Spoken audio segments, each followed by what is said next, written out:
मृत्युंजय भगवान शिव का एक अलग रूप है। मृत्युंजय का जब ध्यान करते हैं तो शिव के उन रूपों का ध्यान करते हैं जो मृत्यु से अभय दिलाता है। अभय प्रदाता शिव का ध्यान करते हैं, इसलिए उनका अमृतेश्वर के रूप में ध्यान करते हैं। मृत्युंजय भगवान शिव का अलग रूप है और अमृतेश्वर भगवान का जब ध्यान करते हैं तो उनके 4 हाथ हैं, 2 हाथ वरद मुद्रा में है, 2 हाथों से कलश रोगी पर या कहना चाहिए साधक पर अमृत वर्षा करते हैं। ऐसा ध्यान करना चाहिए। तो ये अमृतेश्वर भगवान का ध्यान है।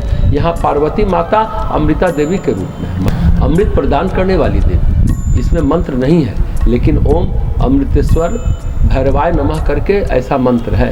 मृत्युंजय यंत्र जो बनते हैं उसमें भी ये सारे महामृत्युंजय अर्चन का आधार होता है, उन्हीं का प्रयोग होता है। विष्णु पूजन और मृत्युंजय अर्चन से दिवंगत आत्मा को तो लाभ मिलता ही है, और इसके करने से कुछ लोगों का कहना है कि अकाल मृत्यु का भी भय जाता है। लेकिन कुछ लोगों का कहना है खानदान में अकाल मृत्यु के अपने कारण होते हैं। केवल खानदान कारण नहीं होता, उसके अपने भी कारण होते हैं। अपना कर्म कुकर्म है, उस पर भी निर्भर करता है। लेकिन जिस उद्देश्य से पूजा हो रही है, जीवात्मा को सुख सुकून और आनंद की अनुभूति जरूर होती है। अगर किसी विशेष परिस्थिति में ये पूजन अर्चन संभव नहीं है तो भाव से भी मृत्युंजय अर्चन किया जा सकता है।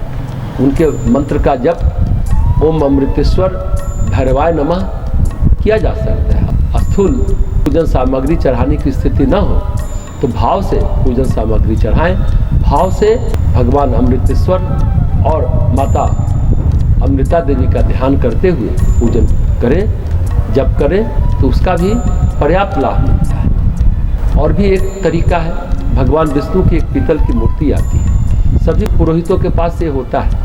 वेदी बना करके भगवान विष्णु की मूर्ति स्थापित करते हैं, उसके बाद धूप दीप नैवेद्य से पंचोपचार पूजन करते हैं। सामान्य पूजा की विधि ये है।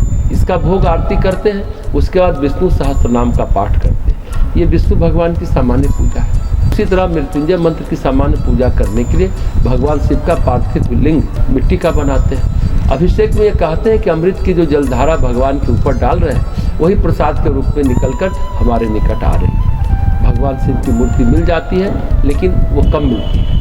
इसलिए हरितालिका व्रत में माता पार्वती और भगवान शिव दोनों की प्रतिमा स्थापित करते हैं। मिट्टी की प्रतिमा भी स्थापित की जा सकती है और मिट्टी की भी बनाई जा सकती है। शिवलिंग में जो अर्घा है वो पार्वती का स्वरूप होता है, और लिंग जो बनाते हैं मिट्टी का भगवान शिव का स्वरूप होता है, जिसे आत्मलिंग कहते हैं। इस तरह से भी पूजा कर सकते हैं।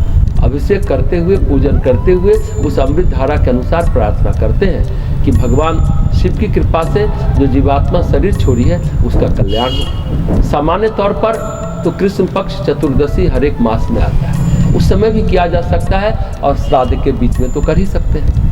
एक समय विष्णु पूजन कर लें, दूसरे दिन शिव पूजन कर लें, फिर श्राद्ध आदि कर्म संपन्न करें, या श्राद्ध कर्म करने के पश्चात भगवान शिव का अर्चन करें, मृत्युंजय अर्चन करें। रुद्र पूजन सबसे अंत में होता है। रुद्र पूजन के बाद किसी अन्य देव का पूजन नहीं होता है। अन्य देवी देवता का पूजन नहीं किया जाता है। रुद्र संहार के देवता है, उसके बाद सब कुछ सामान्य माना जाता है।